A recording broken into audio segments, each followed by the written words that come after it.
Hi, good morning.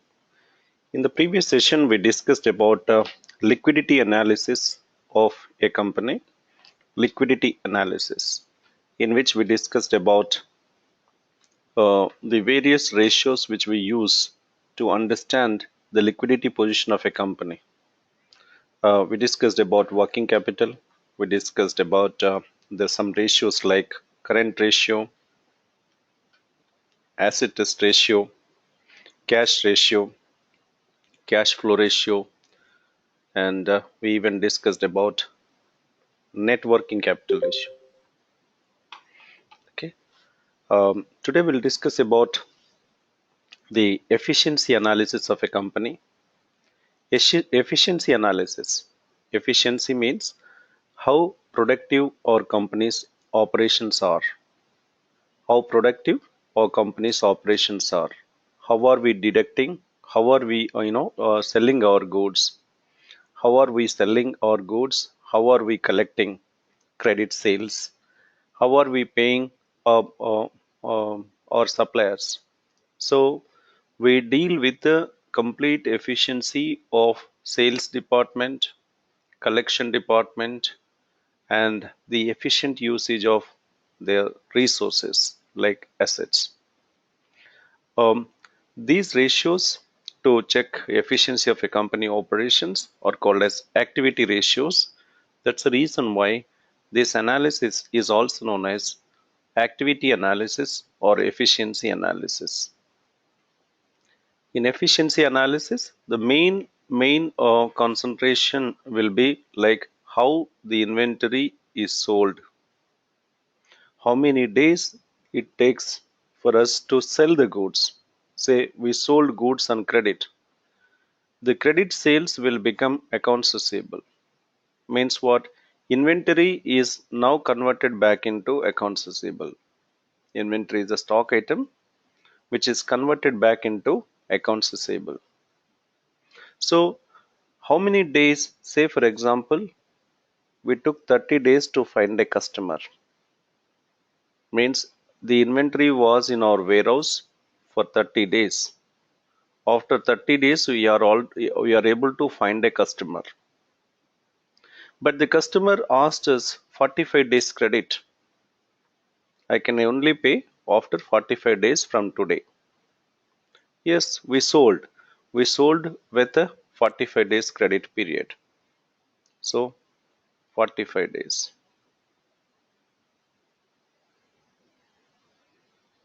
45 days. 30 days the inventory was in the warehouse. At last we found a customer. We sold goods. So the goods moved to customer's place and has become accounts receivable. But accounts receivable is taking time for 45 days time to convert it into cash. Therefore, this cycle the period which is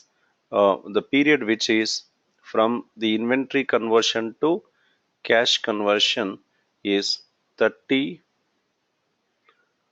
plus 45, 75 days I took from the day of purchase. From the day of purchase of this inventory, it took 75 days to see in the form of cash. So inventory is becoming cash in 75 days time. This cycle is called as operating cycle. Operating cycle is the time period in which inventory is converted into cash. Inventory is not directly converted into cash in the case of credit sale. Inventory is converted into credit sales in how many days? 30 days. So 30 days is inventory conversion period into sales, and 45 days is accounts receivable conversion period into cash. So it was inventory earlier. Okay. After 30 days, we sold goods on credit. So accounts receivable took place on this day. So inventory conversion period is 30 days. Inventory to accounts receivable. Accounts receivable is converted back into cash in 45 days. So the days receivable in outstanding, the days receivable, number of days receivable in outstanding is 45 days. So we are able to see directly inventory into cash in 75 days time, which is called operating cycle. Operating cycle is a time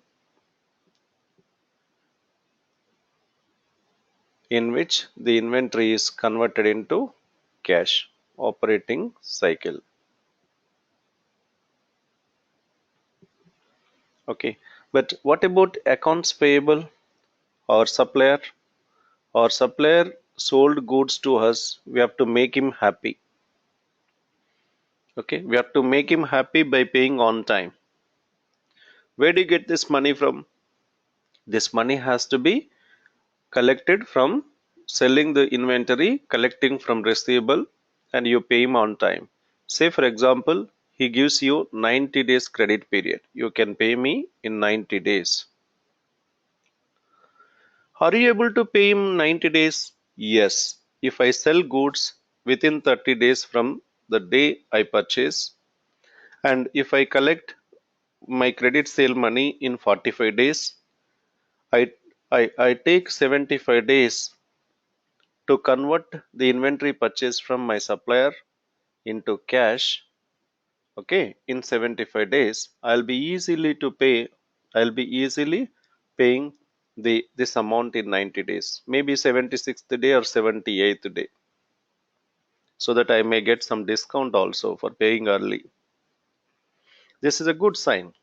This is a good sign.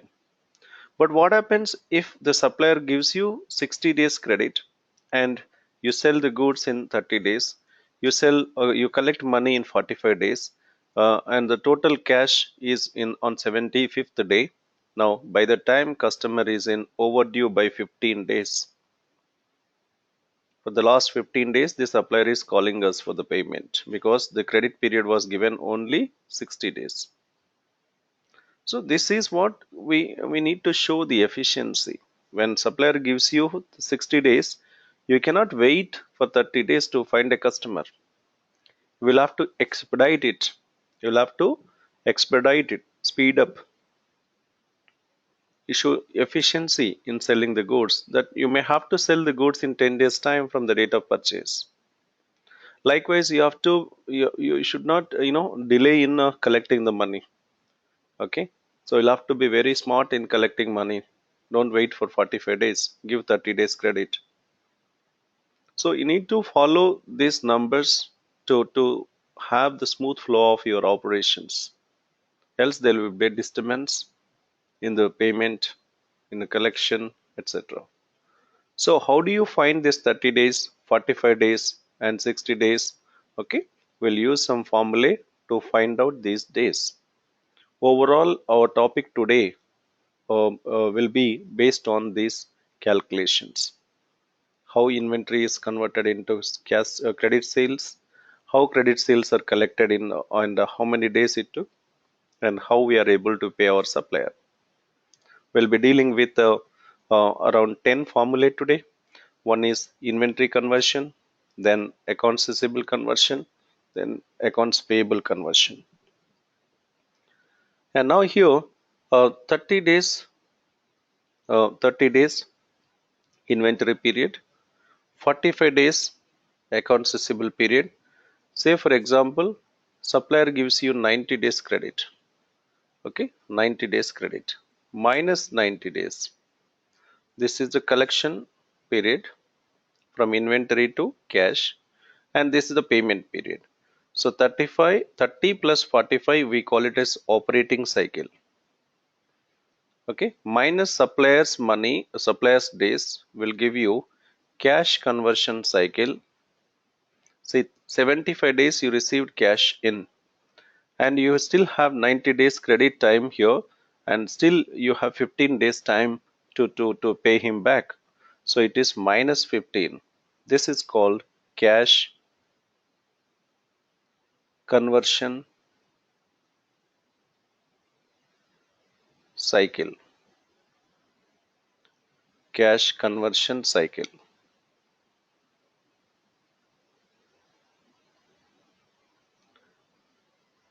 If cash conversion cycle is negative, it means that we are safe. Cash is with us, but due date is still there. If the cash conversion is positive, like 60 days, 30 plus 45 minus 60 days, you will get positive 15 days.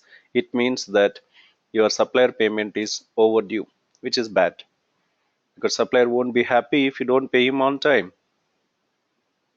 Okay, so this need to be monitored from time to time. Yeah, so here now let us discuss that how the inventory ratio is to be calculated.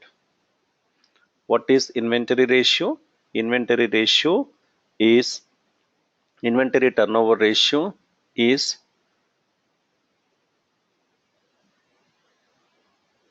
a time period in which the inventory means goods will become credit sales.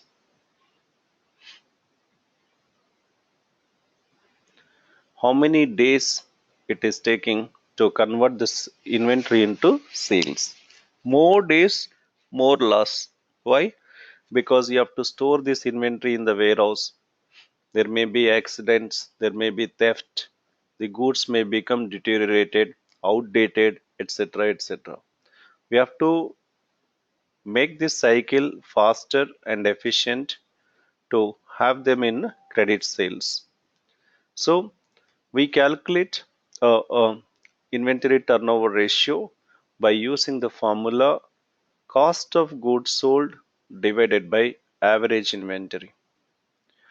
You can write a formula cost of goods sold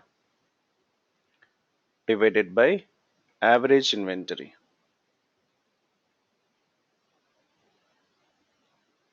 Remember, cost of goods sold you get from income statement, and average inventory you will get it from balance sheet, that is statement of financial position.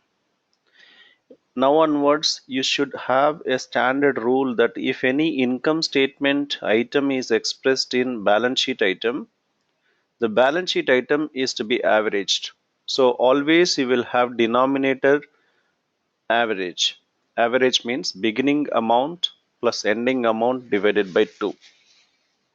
Beginning amount, okay, plus ending amount divided by 2. So always have a rule that when income statement item is expressed in terms of the balance sheet item, the balance sheet item is to be averaged. So in the denominator you will find average. That is standard rule now. Say for example, now we have sales 5 million, cost of goods sold say 3 million. This is from income statement. You have a gross profit of how much? 2 million. Sales minus cost of goods sold, gross profit. In the balance sheet we have current assets. In current assets, cash balances, marketable balances, marketable securities, accounts receivable, inventory. Inventory, say for example 2016, 2015, 2-year balance sheets are given. Okay, this is 2016 column and this is 2015 column. Inventory, we have say for example 300,000 this year, 200,000 last year. I'm ignoring 000. Okay, so use these amounts in the formula. What is cost of goods sold given here? 300,000 or 3 million. Okay, 3 million from the income statement.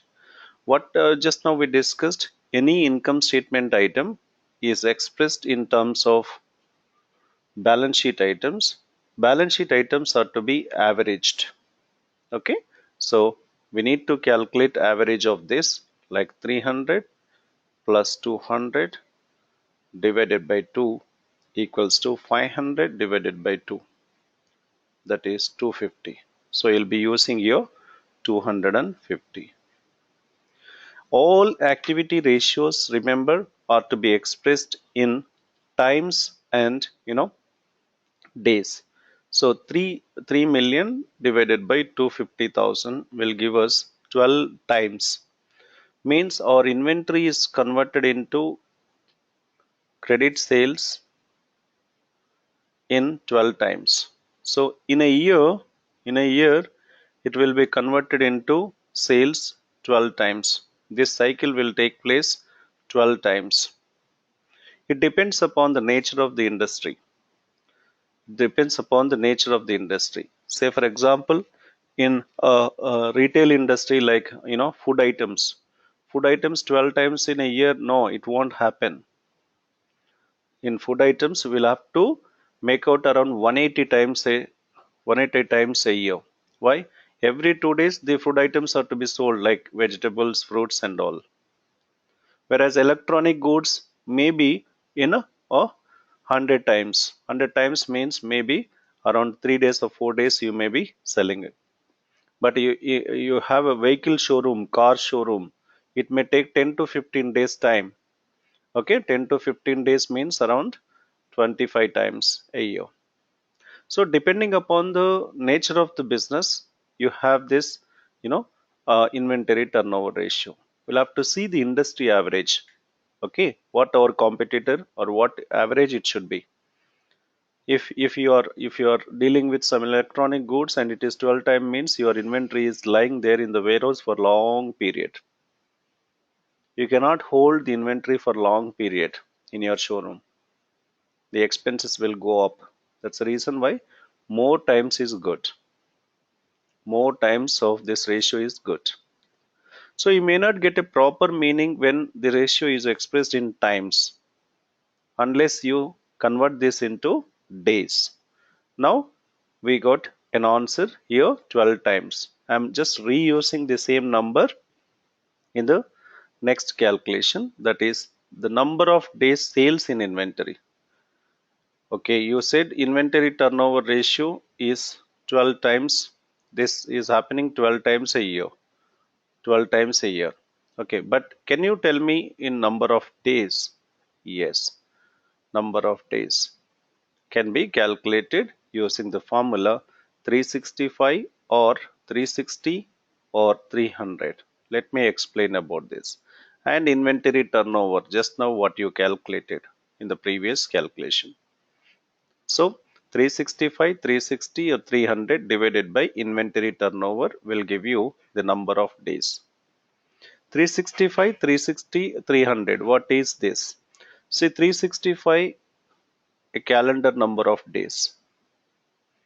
Okay. Mostly the number of days to be assumed in the formula will be given in your exam. Okay. But if nothing is given, you can take 365 days. 360 means assuming that every month has even 30 days evenly. So 30 days times 12. 300 days means number of business days. Calendar days are different from business days. We are not open on, say, for example, Sunday. So why should I consider when I do not open my showroom on Sunday? How can I expect sales on Sunday? Okay, like some holidays, national holidays, festivals, etc. On those days, we do not open our business, so we do not expect the sales. So on an average, business days means we expect 25 days a month times 12. Okay, that is 300. When you use business days, the ratio will be lower as compared to all the other ratios. The ratio will be lower. Why? Because numerator is less as compared to 365. Okay, say for example, we are considering 360. So 360 divided by 12, the previous calculation answer, inventory turnover. Now you should express this answer in days. Means your inventory is sold in 30 days time. So from inventory, you see in the form of sales in 30 days. So inventory is becoming sales in 30 days time. So next time, how to improve this? Means you have to reduce, you have to sell your goods in 20 days time, 18 days time, 17 days time. by having good relationship with the customers, okay, by having brand for your products, make your goods available to the customers, okay. So how to improve this, that you need to work on it.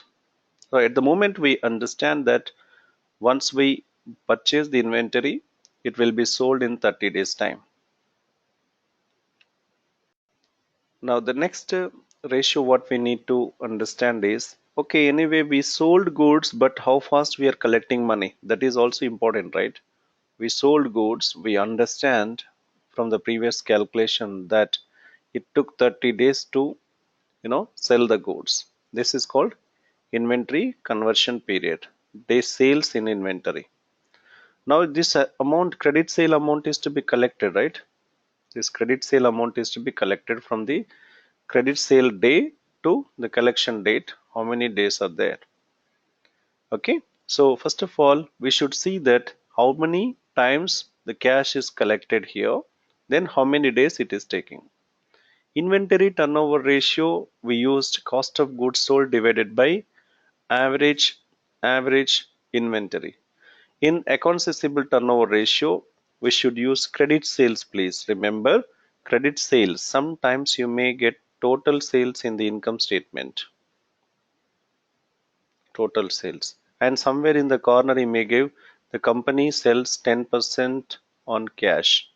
So immediately whatever the sale is given, you should calculate only 90% of sales here. Because for cash sales, you no need to worry about. You receive cash immediately. What we are talking about is how fast, how best, okay, we are collecting our credit sale money. How fast we are collecting our credit sale money. Now let me give an example here. Annualized credit sales that we find from income statement sales, say 5 million. Okay, this is from income statement. As I told you last time, that any income statement item is expressed on balance sheet item. Balance sheet items are to be averaged. Now in the balance sheet, under current asset, we have cash, bank balances, marketable securities, accounts receivable, inventory and prepayment. Now we have inventory. Inventory 2016, 2015. 2016 inventory we used there in the inventory turnover ratio. Now let us work on accounts receivable. Accounts receivable, we have, say for example, 700,000 here. Last year we had 800,000. So to calculate the average accounts receivable, we need to take the beginning amount 800, last year amount is beginning amount, plus current year amount 700 divided by 2. This gives you 1500 divided by 2, 750. This is the average accounts receivable. You need to record in the formula. Say this company is selling 20% for cash. So the cash sales are already included here. We have to convert back into credit sale. So credit sale equals to total sales minus cash sales. So can I write 5,000, 5 million times 80%, because 20% is cash sale, right? Okay, so 4 million divided by 750. 4 million credit sales divided by 750 average accounts receivable will give you 5.33 times. These turnover ratios are to be expressed in either times or days. So accounts receivable turnover ratio is expressed in times. So we are collecting money in 5.33 times each year. Let us convert this into number of days. Number of days, okay, sales in receivables, or you can say accounts receivable conversion period. For this, the formula what we use is 365 or 360 or 300 divided by accounts receivable turnover ratio, ARTR. So let me take 360. 360 over Accounts receivable turnover ratio 5.333. 360 over 5.333 will give you 67.5 days. I will take 68 days. Okay, so what do we understand? From inventory days to sales, we took 30 days as per the previous calculation, and from accounts receivable days to cash, it takes 68 days. Okay, accounts receivable to cash, it is taking 68 days. This is inventory. Inventory to receivable 30 days. Receivable to cash 68 days. 68 days. If you reduce it by using your effective collection team, okay, and by offering some discounts and all, it will go healthily. Otherwise your collection team is not so efficient and they are not calling on time, collecting on time, it has gone to 70 days, 75 days, you will lose interest. You will lose interest income because you will be just so you are selling the goods, but all receivables are in the market. Clear? So you'll have to improve it.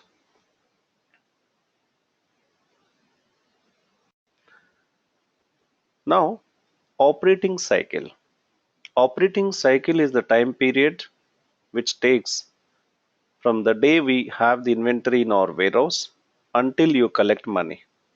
As per the previous numbers, we have inventory conversion period. This is called inventory conversion period. Number of days sales in inventory. What that was 30.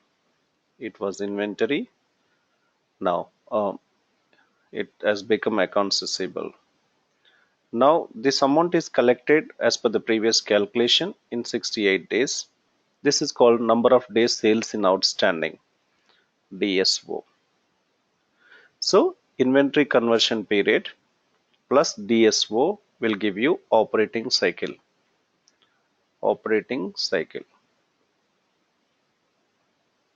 So the formula for operating cycle is number of days sales in inventory, number of days receivables in sales, number of days receivable in sales equals to operating cycle. Then now let us work on accounts payable turnover ratio. Accounts payable turnover ratio mean we have a supplier who is giving us goods. Okay, fine. This inventory which we received from the supplier is sold in 30 days time, but it has formed as accounts receivable. It was inventory, now it has become accounts receivable, and as per the previous calculation, we converted this amount into 68 days. Okay, now it is in the form of cash. What number of days accounts payable our supplier gave us, that is important. Say he gave us 120 days, 120 days credit. So whether this is correctly paid on time or not, let us reconcile here. Equals to inventory. Inventory was sold in 30 days and accounts receivable collected money in 68 days. Total 98. 98 and our supplier is giving us 120 days. We have enough time to pay him. Means cash is in hand 22 days before the supplier bill becomes due. Okay, so this is in our hand means the answer should be in negative. 98 minus 120 you will get negative amount. This is called cash conversion cycle. If cash conversion cycle is in negative, it means that we are ready with cash. Now let us discuss how you get this 120 days. Accounts payable turnover ratio. First of all, how many times we are paying our supplier. So in this case, you need to calculate credit purchases to find out the accounts payable turnover ratio. Credit purchases. Credit purchases, for this you need to use a formula. Cost of goods sold equals to opening inventory, that is beginning inventory plus purchases minus ending inventory.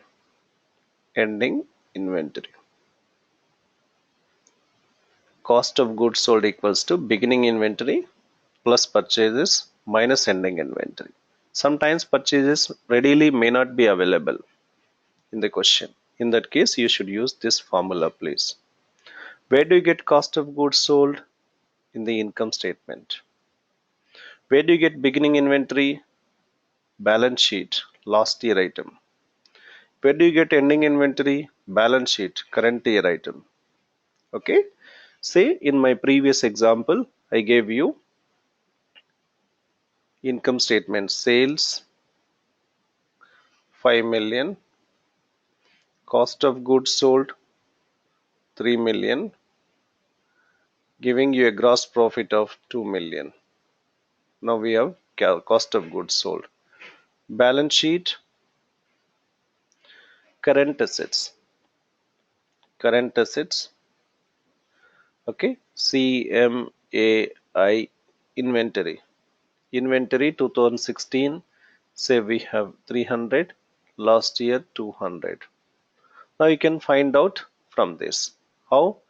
Cost of goods sold. What is the amount? 3 million equals to beginning inventory 200. This is beginning inventory because this column is for 2015 and this is for 16. 2015 ending inventory becomes 2016 beginning inventory plus, we don't know purchases, let me write as purchases, minus ending inventory. Okay, so the amounts come here: 3000 minus 200 plus 300 equals to purchases. Therefore purchase equals to 3100. So you have credit purchase here. If these are all credit purchase, you should take full amount. And accounts payable, where do you get accounts payable? You should get this amount in a balance sheet under current liabilities. Current liabilities balance sheet, you will have the amounts on, balance sheet current liabilities, say 2016, 2015, like this. Current liabilities accounts payable, maybe here we have 180 and last year 160. So you have to take the average of this total. Now you have credit purchases 3100. Take the average of this 180 plus 160 divided by 2. 340 divided by 2 will give you 170. So 3100 divided by 170, that gives you 18.23. 18.23 times. So accounts payable turnover ratio gives us 18.23 times. Now let us see that how many days the supplier is giving us by calculating days the payable outstanding. Number of days purchase in payables. Number of days purchase in payables. Okay. Right. Now, number of days purchase in payable equals to, the formula include accounts payable divided by average daily purchases, or you can use the formula like the same formula 365. Better we use the previous formula 365 or 360 or 300 depending upon the information given. Okay, divided by accounts payable turnover ratio. That is, I will take 360 here, 360 over 18.23. 360 divided by 18.23 will give you How many days here? 19.7, but I'll take 20 days. 20 days. So supplier is giving us 20 days credit. Okay. Now let us work on total asset turnover ratio. Turnover is a term used in the place of sales. Turnover, my company turnover this year is 20 lakhs. Means what? In other words, it is 20 lakhs sales. The total value of sales I made this year is 20 lakhs. Or we can say turnover is 20 lakhs. So total assets, turnover ratio. Total assets, where do you find? Total asset you find in balance sheet. Turnover, sales, where do you find? In income statement. Again, now income statement item is going to be expressed on balance sheet item. Therefore, your total assets are to be averaged. Okay. What is the essence of this ratio? Why do we learn this ratio? There is a meaning in learning this ratio, that how efficiently my assets are used, current assets and fixed assets are used to make more sales. Say for example, I have good spacious warehouse to accommodate various goods, will help me to make more sales. Otherwise, customer asks for 10 products, I have 8 products. Customer asks for A, B, C, I have only A and C, no B. So customer is disappointed. He will not even buy A and C. Okay. I do not have my own vehicles. I depend on the transport vehicles. So transport vehicles sometimes I may not get, so I don't give timely delivery. So customers are not happy. They don't buy goods from me. My sales go down. Because of this, say for example, I gathered all the effective assets. Current assets say I have 2 million and fixed assets say I have 13 million. Total 15 million assets are there in my company. Last year we had a current asset of 1 million and fixed assets of 12 million. So last year we had 13 million. This is year 2015. Now this is year 2016. Current assets total and fixed asset total. Now how your sales are this year? Income statement, sales, we have 5 million sales. This sales effectively are based on how effective assets you have here in your business. Effective asset means productive assets, which will help us to make more sales. If you have any idle assets here, like your manager is having a Porsche car, it is nowhere used in improving the sales. You have you have some trucks to give delivery to the customers on time. This will be effectively used to make more sales. But a costly car parked in front of office does not it may not give you the improvement in sales. You got my point? So these assets are to be very effectively used in the business to make sales. This is what we are going to find out, the total asset turnover ratio. How assets are effectively used to make more sales. Okay. Carry these numbers 15 million, 13 million and 5 million sales in the formula. Use them in the formula. The net sales divided by average total assets. In the previous information, we know that the net sales are 5 million. Average total assets. Average total assets were 15 million this year, 13 million last year. These will become beginning assets and these are the ending assets. So 13 million beginning assets, ending value of assets 15 million divided by 2. 28 million divided by 2 will give you 14 million. So 14 million. So you are able to make 5 million sales with 14 million assets. So it is point 0.3, approximately 36. Means every $1 of asset is helping you to make a $0.36 of sale, which is most ineffective use of asset. Most of the companies like to have, like, if I give you $1 of asset, how many dollars of sales you make? Okay, how many? $3, $5, $20, like that they ask you. But here it is less than $1. Means we have lots of idle assets which are not used properly.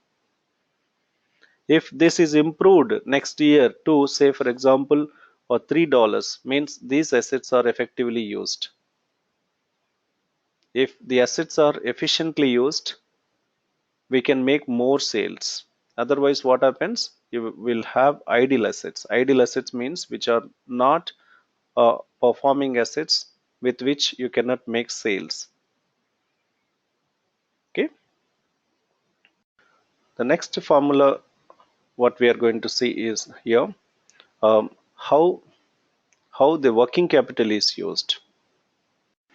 Now here, fixed asset turnover ratio means, in the previous formula, total asset turnover ratio formula, we learned that how the assets, total assets, are used to make more sales. Now here we are going to learn how only fixed assets helping us to make more sales. So there's no difference in formula, only one thing that we are not considering the current assets. Okay, fixed asset turnover ratio will be using sales divided by average fixed assets. Property, plant and equipment means fixed assets. How effectively our property, plant and equipment are used well. Say like 5 million, and we had say 13 million fixed assets this year, last year 11 million. Okay, so fixed assets current year this much, last year this much. Sales 5 million divided by the total average of this 13 million plus 11 million divided by 2, 24 divided by 2 will give you 12 million. So 5 million divided by 12 million. Using fixed assets, you are able to make this much sales. Okay, using the fixed assets, you are able to make this much sales. Still, I can say that performance is not good. Why? Because it is less than 1.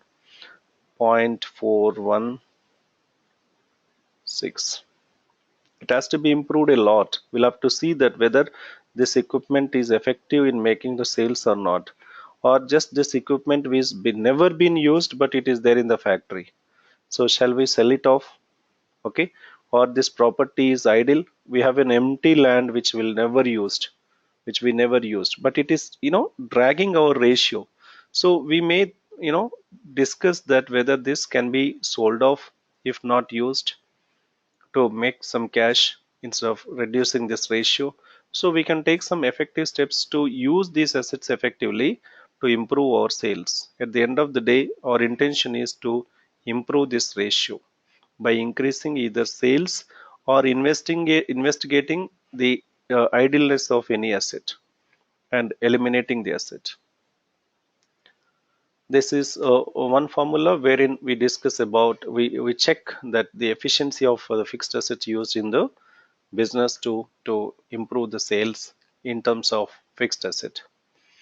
Not only this, we can also analyze the efficient uses of working capital, that you can write a formula, working capital turnover ratio.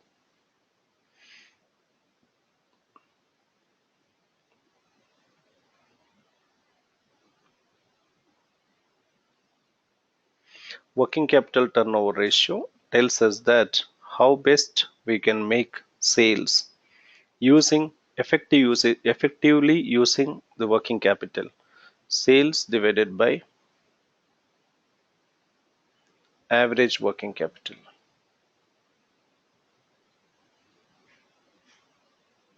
Working capital. Sales you get from your income statement, 5 million. But working capital, where do you get it from? Working capital.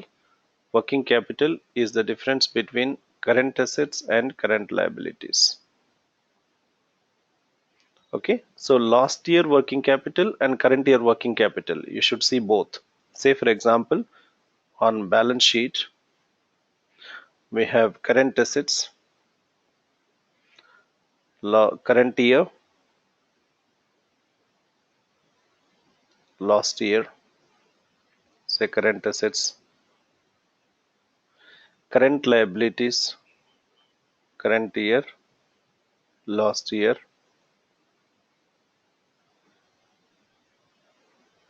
So you need to find out working capital for 2 years, 2016. Current assets 2016 minus current liabilities of 2016. 3 million minus 1.5 million equals to 1.5 million. 2015. Current assets of 2015 minus current liabilities of 2015. 2 million minus 1,000, 1,200,000 will give you 800,000. Now we want average working capital. Okay, average working capital equals to this amount plus this amount divided by 2. So average working capital